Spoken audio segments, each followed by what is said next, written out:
Hello everyone and welcome back to Let's Play Final Fantasy IV's Postgame. In the last part we started off the postgame and finished our first party roundup, and this is what we're looking like for the second trip through. Notably I have the Hog Call on Kane that I think we got in here last part. That just has a chance of picking enemies. It's surprisingly useful for the random encounters in here. Now I actually realized like a second ago, I forgot to mention two things at the end of last part. One, we got the Harmony Ring for Edward at the end of the Lunar Shiva fight. That changes Edward's Bard Song into Chant, which is basically Mighty Guard, casts Protect and Shell on all allies. And if you take on that trial after you've beaten Shiva, you get a gold hourglass instead of the Harmony Ring. So if you want to get some good stopping equipment, you're good there.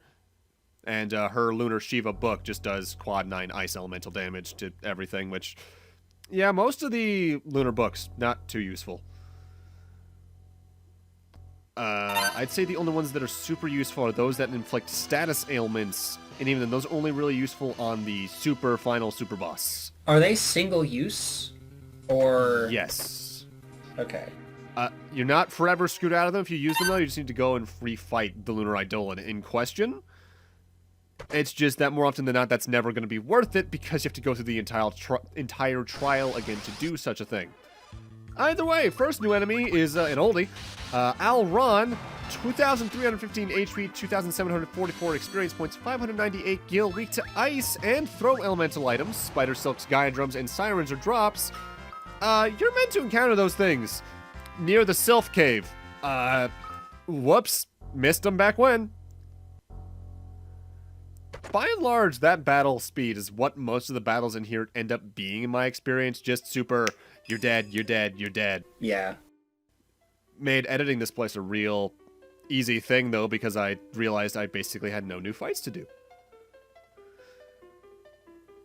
Still a few, just not many. Oh, I was gonna mention, I would think that it would be a better idea for, like, the summon books that you use them. And then Rydia learns that Lunar Eidolon. That would have been an interesting way to do it if they were like an alternate effect sort of thing, or almost make them key items that worked like the ones in Castlevania where you could switch the books on and off to use whichever effect you wanted. Like, say, Lunar Shiva inflicts a status ailment but does lower damage. That could have been interesting stuff. Also, this floor is great, because if you get the answer right for whichever amount of creature goes through that door, you always get a Mega Elixir every time you come through there. And this is just a straight-up healing area. The Lunar Ruins.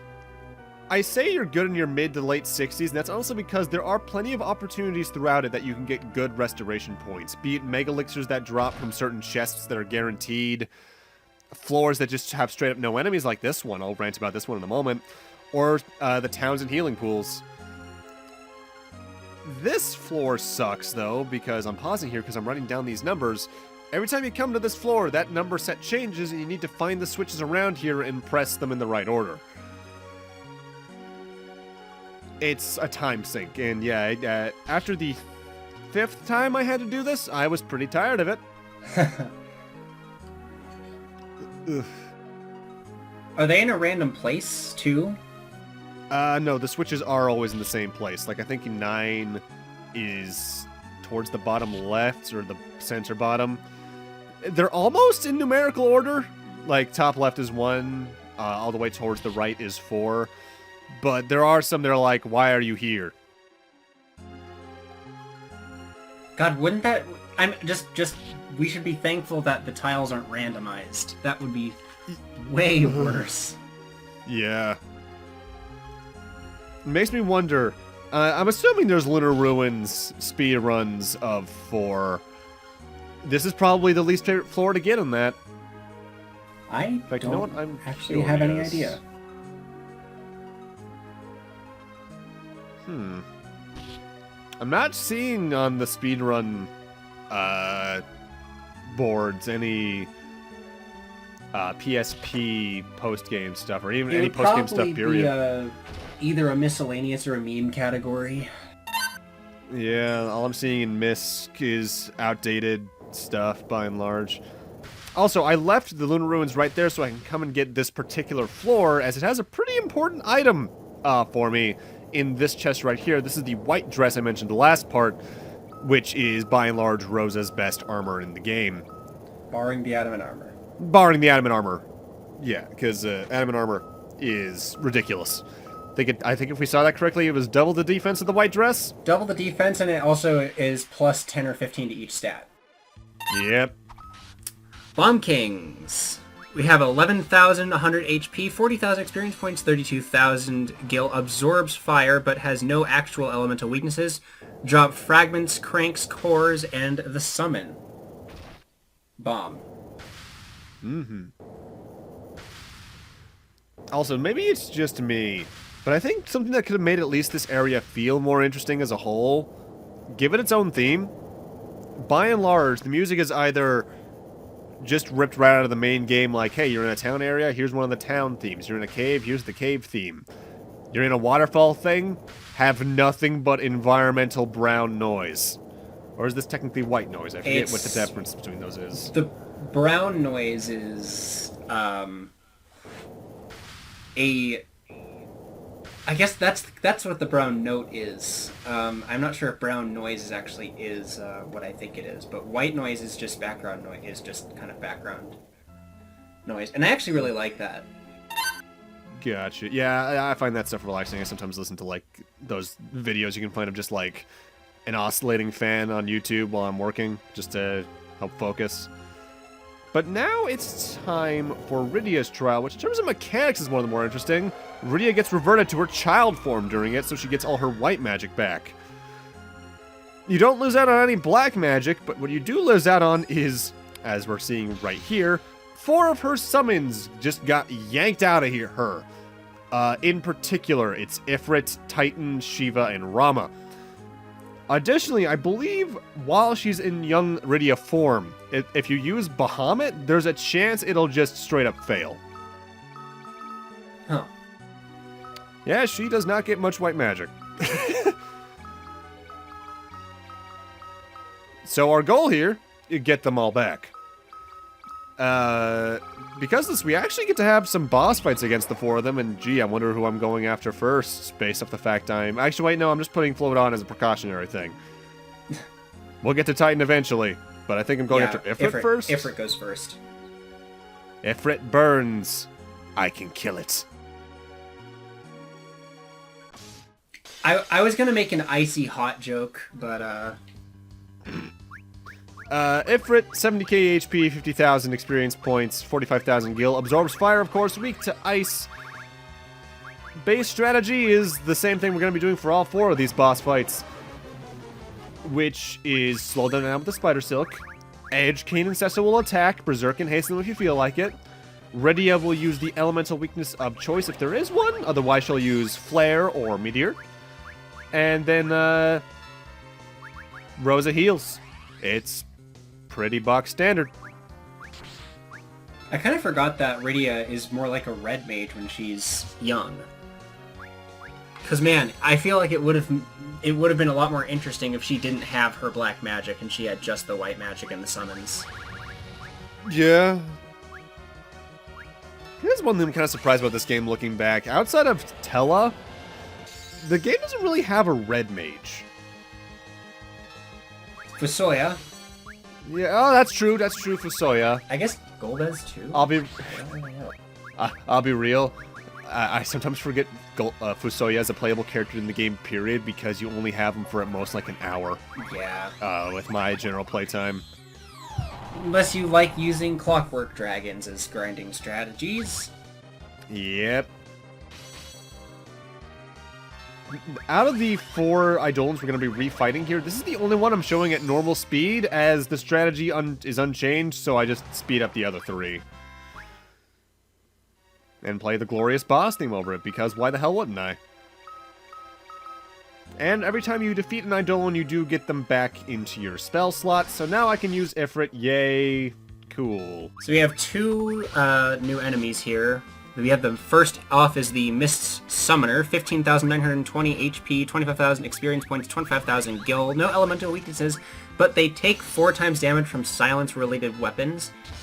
And they deal a quarter damage to if you have like the Aegis Shield or the Ribbon or Rune Gloves. Basically stuff that nullifies status effects. They drop Healing Staves, Rune Armlets, Rune Staves, and Grimoires. The Rune Staff is probably what you'd want the most out of that, because I think the Grimoire just summons a random Eidolon. Yeah. Whereas the Mist Kraken has 12,512 HP, 18,000 experience points, and Gil. No elemental weaknesses, drops Unicorn Horn, Gold Hourglasses, and the Mind Flayer summon itself. They can be a little bit dangerous, though, because I think they can not only paralyze you with Mind Blast, but I believe they have Blaster, so they can instant kill you. And otherwise, the only other interesting thing with that enemy set is I believe if you leave the Mist Summoner alone, it can summon either more Mist Krakens or Mist Eagles, which is an enemy we'll see later on.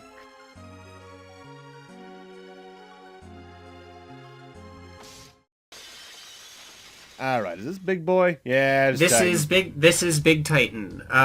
75,000 HP, 50,000 experience points, and 45,000 gil, no elemental weaknesses. You get the... Oh wait, no you don't. This is not Lunar Titan. We fought Lunar Titan last time. Yeah? It's a shame. I really have nothing to say here, because this boss is just not very interesting. By and large, what do you think is your favorite version of Titan now that I think about it? That's a good question, actually. I guess I would say the Mist version. Just because his stats are so astronomically high, and there's Yeah. no reason to... I mean, I guess the battle is scripted, but even if you, like, cheated or something, I don't even think you'd be able to actually kill it. I think my favorite might be the FF14 Eden fight version, just for the ridiculous factor of him having not only giant punching gloves, but also a car. Oh, you meant in general. I thought you just meant in FF4. Oh no, I meant in general. Ooh, tough one. Real quick though, while you're thinking, Mist Eagles, 10,290 HP, 12,000 EXP and Gil. Only weak to throw elemental stuff, so Edge's boomerangs come in handy here, as do bow and arrows. They drop Phoenix Downs, Gold Needles, and the Cockatrice summon.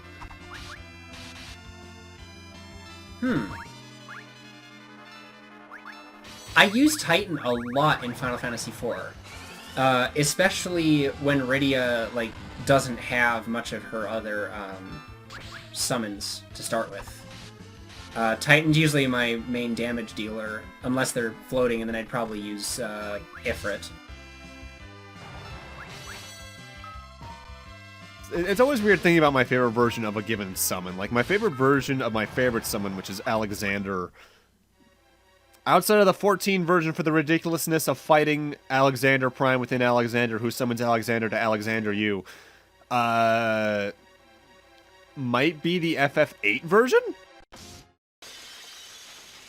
Or was that FF9? I can't remember. 9 is unplayable, but I really like Alexander in 9. Yeah, I was thinking of the 8 summon, but the 9 Alexander is so goddamn cool. He only gets like a minute and a half of screen time, but he makes sure you remember that shit. I forget, is Shiva mine or yours? Shiva's yours, I'm pretty sure. Oh, 64,000 HP, 50,000 EXP, 45,000 gil. Weak to fire, absorbs ice. This seeming very familiar from last part. You can kill it faster than she can probably even start to even think about using Ice Storm. Yeah. Actually, you know what? This game is also one of the only ones where I use Shiva a whole lot because of Rubicante. That's true. Also, that mist there is why we need to actively go after the Eidolons, because we can't get through that otherwise. And now time for the final of the 4. It's time for good old Rama. Ramu? Ramu? Wait, is this my enemy? I think. I've lost track of the order. I also lost track. I have to scroll back up and find it. Either way, he's not really that important. Because he's easy. I'll go over it in the meantime. We'll get the order back for the next one. 60k HP, 50,000 experience points, 45,000 gil. No elemental weaknesses because he's lightning elemental and they don't really have one unless it's earth. When he raises his staff, he'll use lightning, but he shouldn't really get a chance to do that. Nope. And there it goes. I did not have it. Oh, so I was okay. You were Shiva. That means you're the action. That means you're the next boss fight. Okay. Yeah. Lunar Order Dragon. retained. Order retained.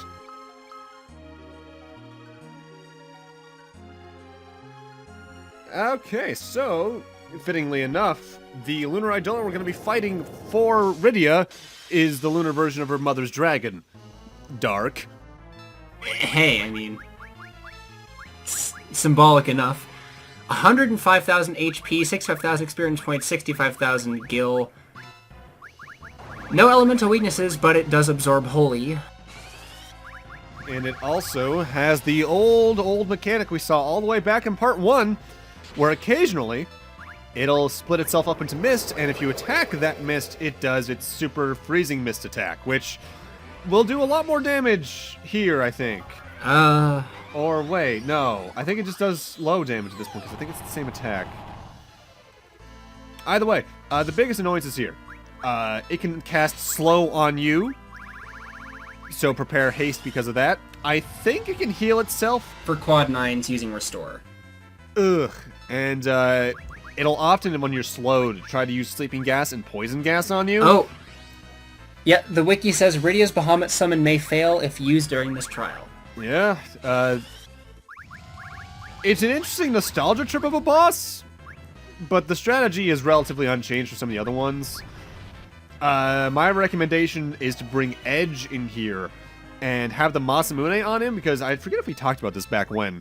But if you use the Masamune in battle as an item, it casts haste, so you can just counter any of the slows Lunar Dragon throws at you with that. Flare is otherwise, I think, your best magical option for Rydia.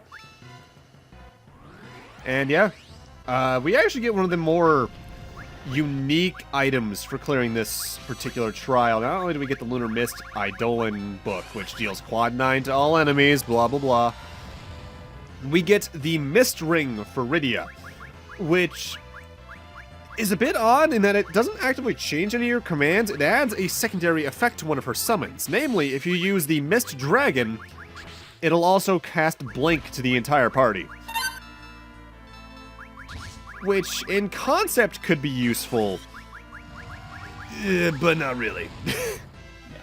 At that point, you've got really nothing to worry about. Yeah, most of the attacks that'll cause problems, you can find other ways around, or just cast Blink individually.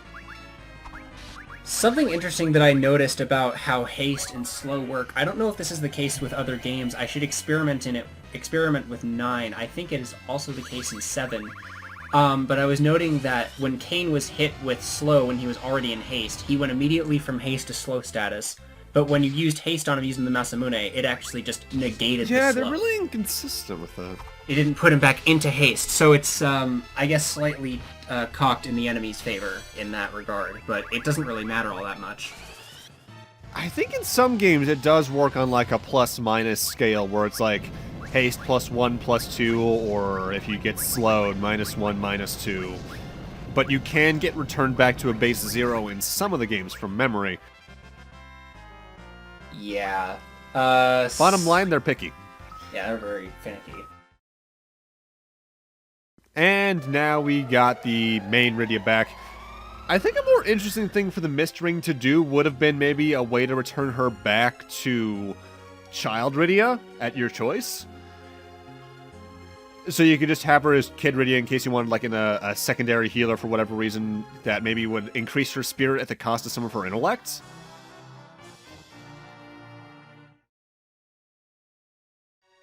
I don't know, I feel like she'd be suffering a bit of whiplash. Oh, yeah. Either way, it's not too worth complaining about. The Mist Ring does give some good magic defense and an intellect boost, though, from memory.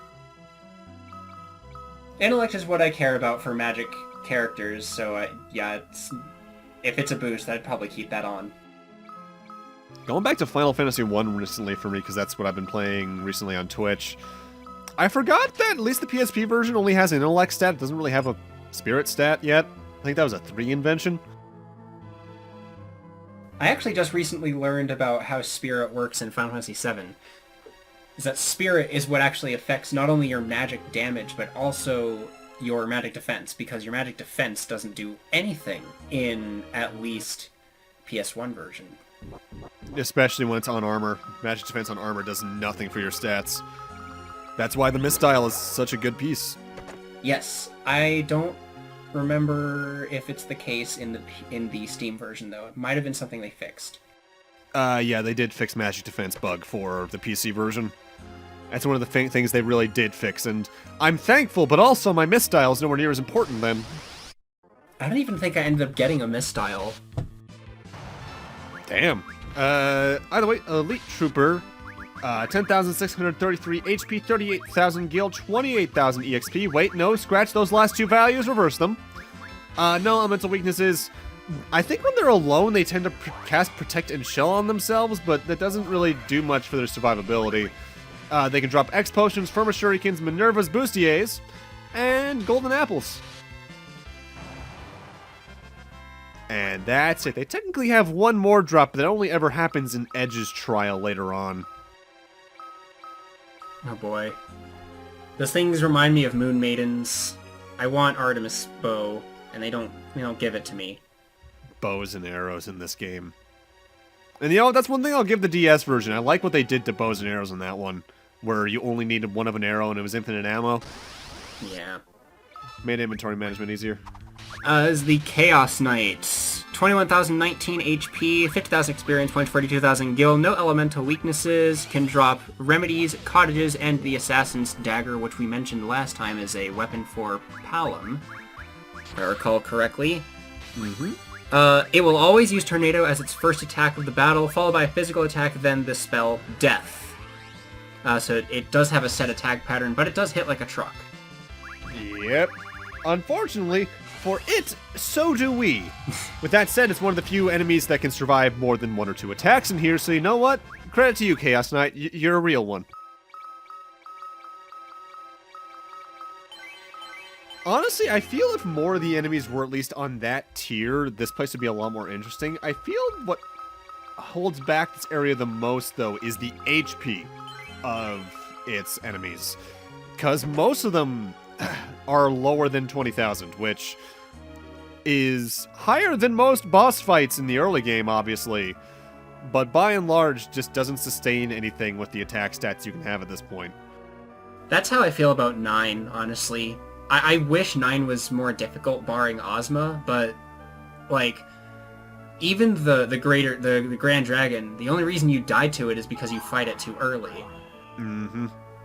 Because that thing only has, like, 13,000 HP, which, granted, it does take more than one Quad 9 hit to kill it, but still. This floor is a little bit annoying. This Platinum Toad kind of just randomly teleports around. It's only really good otherwise for one thing. You can get a ribbon in the top left, but the Platinum Toad itself has 11,111 HP, 13,000 EXP, 65k gil. No elemental weaknesses, but this enemy can only cast Protect on itself, Toad on you, and flee. Best strategy, if you have any silver or golden hourglasses, use them.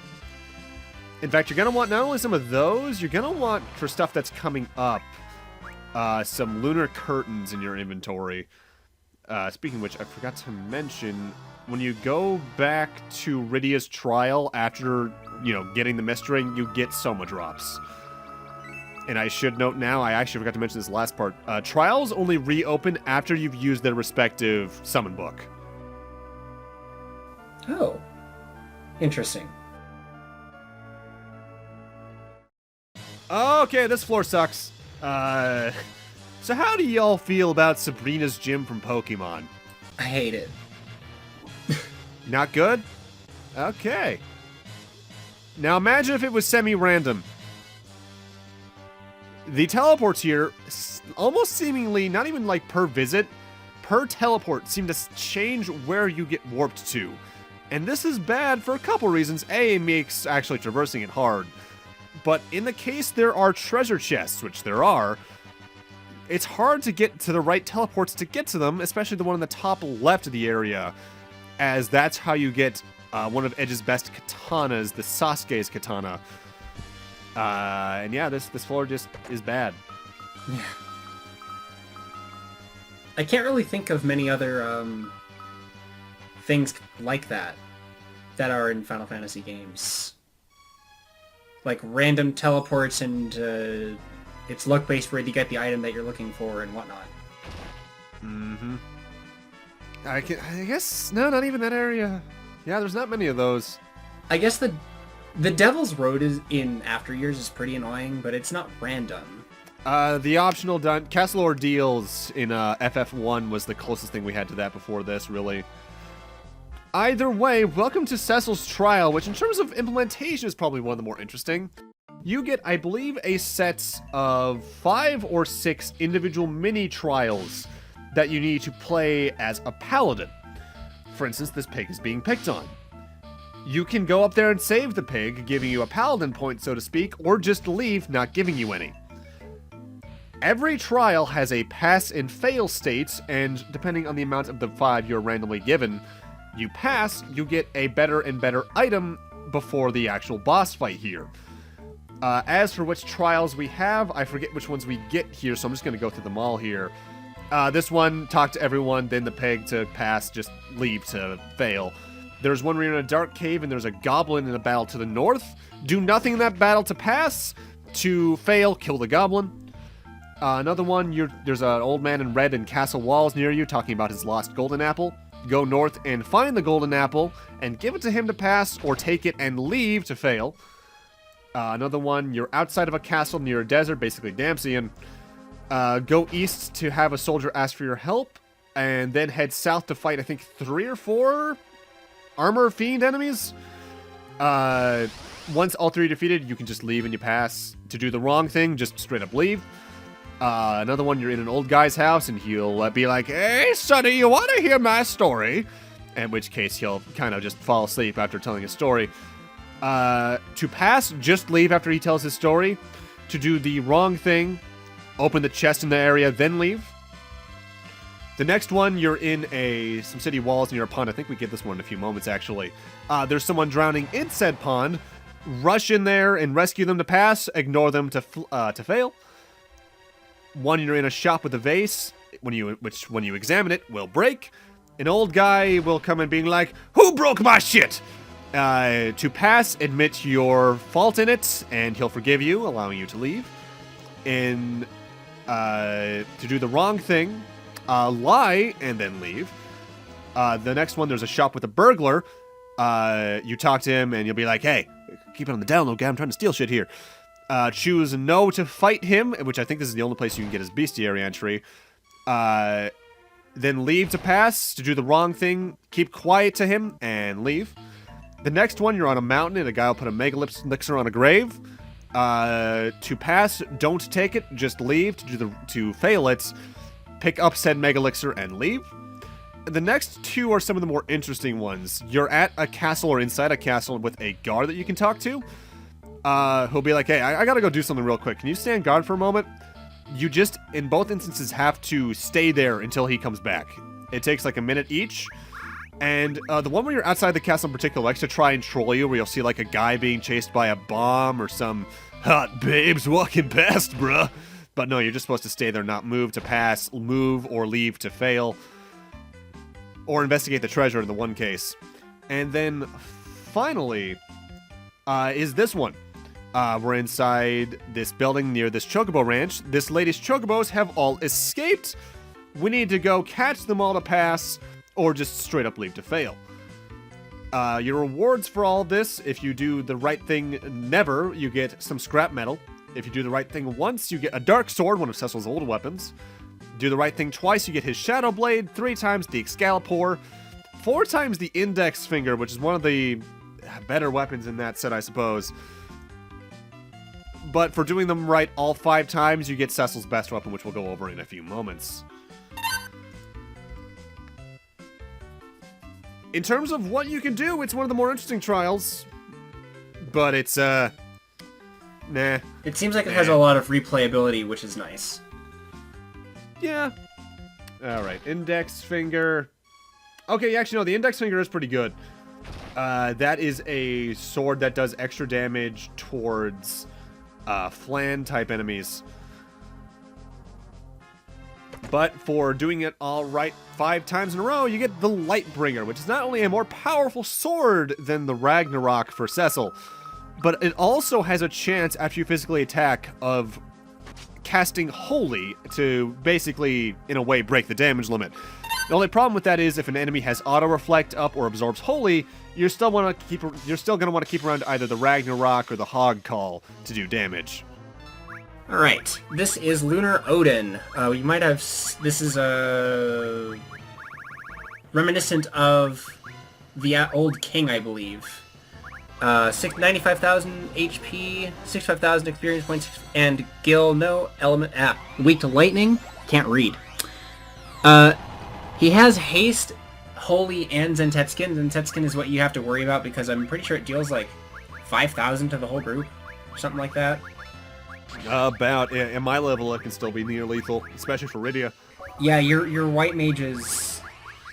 Your mages don't get a lot of hit points in these games. It's especially bad in after years. I'd say out of all the Lunar Eidolons, this is probably the most dangerous just because of Zentetskin. I believe, like normal Odin, though, lightning attacks have a very small chance of instant killing him. Otherwise, your main strategy here is going to be largely the same as what we've seen before.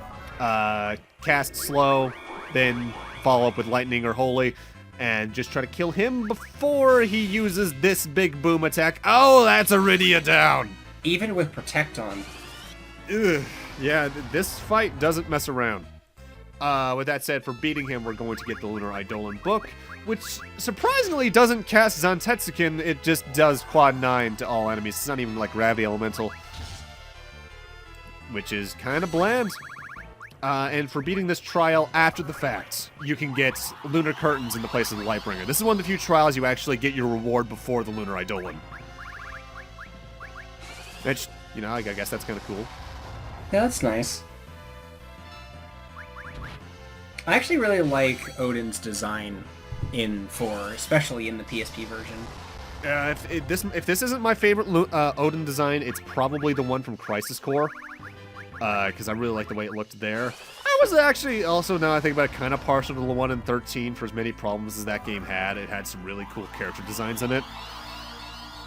Although Snow's double Shiva bike was kind of weird. I'll play Crisis Core eventually. I think you'll like it. Alright, and that's that Eidolon out of the way, and that's that trial out of the way. But here's where things get a little weird for the LP.